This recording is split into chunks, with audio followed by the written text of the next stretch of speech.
Every level of NFL free agency signing explained. These free agency signings set franchises back and made them the laughingstock of the offseason. To start, obviously we have Albert Haynesworth. Albert Haynesworth's $100 million contract with Washington is the perfect example of level 1 franchise destruction. Fans had to endure watching their beloved team throw away generational money on what will become a complete disaster. Washington thought they were getting a dominant defensive force, yet Haynesworth showed up out of shape and disinterested. The contract was so catastrophic that it became the blueprint for how to not spend in free agency. Nnamdi Asomugha's Philadelphia Eagles signing isn't very far behind. The Eagles made this $60 million mistake thinking they found their missing piece to actually make it and win the Super Bowl. What they got instead was a cornerback who looked lost in coverage, showing up to games looking like he was playing a completely different sport. But somehow that wasn't the worst Philly signing. The worst Philly signing is DeMarco Murray.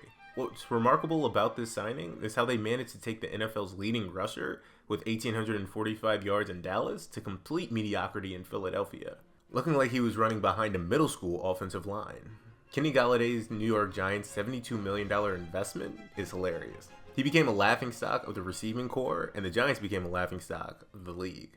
Brock Osweiler's Houston Texans signings is a complete disaster tier as well. Based on his limited sample size in Denver, the Texans thought they were getting their franchise QB, only to discover they massively overpaid for mediocrity. The Texans were so desperate for any stability at QB, they threw $72 million at Brock Osweiler, who would then in turn complete 59% of his passes and have more interceptions than touchdowns. These free agency disasters share common traits: complete disconnection from player evaluation, inability to understand scheme fit, and terrible contract management. Level 2 are still bad free agent signings, they're just not historically awful. These signings are still bad, just not as crippling as the others. Here we have Ed Reed's 2013 Houston Texans signing. Now Ed Reed is a legend. I had him on top of my 7 levels of safeties video, but what he did in Houston was hilarious. He signed a 3-year, $15 million deal to not even make it halfway through the first season. The Texans were so misguided with Reed's role that he felt completely lied to about his purpose in Houston, making players and fans wonder if the organization even understood what they were getting. Reed was released after 7 games, showing the front office's complete inability to utilize Hall of Fame talent properly. Larry Brown's 1996 Oakland Raiders signing is at this bad level, proving everything wrong with chasing Super Bowl heroes. The Raiders showed flashes of defensive competence, but Brown's zone coverage skills were largely irrelevant to their defensive scheme after his Dallas success. Then you have Andre Rison in 1995 with the Cleveland Browns. The Browns deserve mention because they were desperately trying to add explosive offensive talent, but Rison's one season in Cleveland was so historically underwhelming that it made one of the league's most dynamic receivers look ordinary. Alvin Harper's Tampa Bay Buccaneers signings round out this bad tier. His underwhelming performance made players look like they were wearing the wrong uniform rather than professional NFL gear. That's before mentioning the infamous fingertip incident with the training staff. Level 2 was bad, but level 3 was just meh. They weren't great, but they weren't bad. These signings were forgettable. Maybe you were expecting a lot more for the contract and you didn't get that. And that's exactly what happened with Ndamukong Suh in Miami. Based on the massive $114 million investment, Suh was supposed to transform Miami's defense alongside Cameron Wake. He had multiple first-team All-Pros with the Lions, and the Dolphins were expecting that, but his results were just fine.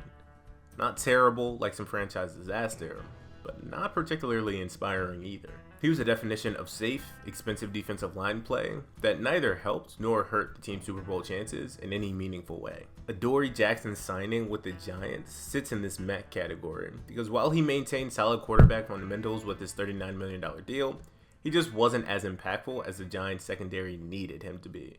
Then you have Keenan Allen with the Bears. Keenan Allen was hoping that he would go from a Hall of Very Good player to potentially a Hall of Fame career with Caleb Williams. Instead, he was the best, most consistent receiver on the team, but that's not saying much. The Bears looked awful, and so did their offense, and Keenan Allen was just there. Now that he's back with the Chargers, he looks much more rejuvenated and a lot better. But level 4 is where we actually get to some good signings. These aren't great or absolutely legendary, but they're really, really solid. So let's start with Keenan McCardle with the Jacksonville Jags. McCardle rarely had stretches of truly awful performances in Jacksonville, and under the expansion team's development, he built one of the most reliable receiving core partnerships with Jimmy Smith. Sure, he wasn't the flashiest signing in football, but getting this level of consistent 1,000-yard production for multiple seasons show incredible organizational competence that most franchises can only dream of. Darrelle Revis's 1 year with the New England Patriots has to be here as well, making his 1 year rental ultimately successful because the Patriots finally revived the dynasty in 2014, winning the Super Bowl against the Legion of Boom. Shannon Sharpe is also here as well, signing at this good level, consistently had great veteran leadership and exciting playoff football throughout his Baltimore years. From his reliable receiving production through his championship experience with the 2000 Ravens defense, he rarely lacked strong locker room presence. But he was only there for a few seasons, and so I couldn't put him any higher. LeGarrette Blount with the Philadelphia Eagles rounds out this solid tier. This signing had a rare combination of passionate fan base appeal, strong organizational fit, and ability to make big playoff runs when it mattered the most. He was exactly what the Philadelphia Eagles needed in 2017 in order to actually make it over the hump and win the Super Bowl. These level 4 signings were very good. A lot of them were cut short because they only played 1 season with the team, or maybe even 2. But level 5 is where we get to the great signings. And to start off with the great signings, we have Michael Turner with the Atlanta Falcons. He was an absolute bulldozer with speed, creating an intimidating and punishing ground game that perfectly captured the Falcons' identity during their most explosive offensive years. Turner was beloved by fans, coaches, and the media. He was an absolute physical force that surpassed anybody's actual expectations of him. Same goes with Honey Badger with the Kansas City Chiefs. The Honey Badger's versatility and leadership represents NFL defensive excellence that transcends individual defensive schemes. He was a consistent Pro Bowl level guy, if not an All-Pro, in his time in Kansas City, helping them win their first championship under the Mahomes era. Curtis Martin's New York Jets signing has to be here as well. Martin had his best years with the Jets after leaving New England and signing with New York. He had a decade of dominance that was unheard of and became a Hall of Famer because of it. Rich Gannon's Oakland tenure was absolutely amazing. At age 37, Gannon won MVP and led the Raiders to their first Super Bowl appearance in decades. Gannon's Raider tenure had the rare ability to create consistent, memorable moments while remaining competitive year after year. And Charles Woodson with the Packers rounds out this tier as well. In 2006, he had become expendable by the Raiders, and so he signed with the Green Bay Packers, ultimately leading to a Defensive Player of the Year award with the Packers and winning a Super Bowl in that time as well. These were all great signings. Level 6 just happens to be absolutely legendary. These signings are some of the best of all time, and that starts with Chris Carter with the Minnesota Vikings. After a drama-filled tenure with the Eagles, Chris Carter was cut, and then he would come back with a vengeance. And then getting into the Minnesota Vikings locker room, he would then become a first ballot Hall of Famer. Carter had that rare ability to consistently represent elite route running, show up big in big moments, and have arguably the best hands of all time. Stephon Gilmore with the New England Patriots has to be here as well, winning Defensive Player of the Year as a DB, and then also winning the Super Bowl where he could have won Super Bowl MVP as well. He has to be here. Saquon Barkley, after leaving the New York Giants and then signing with the Eagles, rushing for 2,000 yards and then winning the Super Bowl all in his first season, has to be here too. Deion Sanders signing with the 49ers in 1994 and then with the Cowboys in 1995 and winning Super Bowls with both of those teams. Tampa Bay with Tom Brady has to be here as well after being kicked to the curb by the New England Patriots. Tom Brady signing with the Bucs was a really big deal.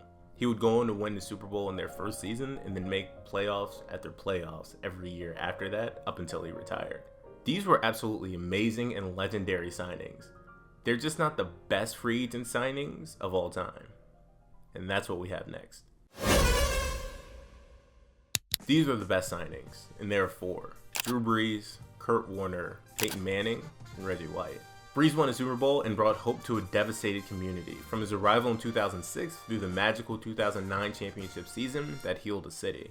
Kurt Warner's St. Louis Rams signing redefined what free agency could actually look like. From bagging groceries to winning the Super Bowl in 1999 to winning an MVP and making it to another Super Bowl after that and going on to have a Hall of Fame career, that's what it's all about. Peyton Manning's $96 million contract after neck surgery is absolutely insane. He would go on to post one of the greatest offensive performances we've ever seen throughout league history in 2013, making it to the Super Bowl, getting blown out in that Super Bowl, but then making it back in 2015, though that was mostly the defense. And then to round out this section, we have Reggie White signing with the Green Bay Packers in 1993. With the Minister of Defense leading the Packers' return to glory, they consistently represented the pinnacle of 1990s defensive excellence and organizational resurrection. And so there you have it. Those are the 7 levels of NFL free agent signings. Thanks for watching.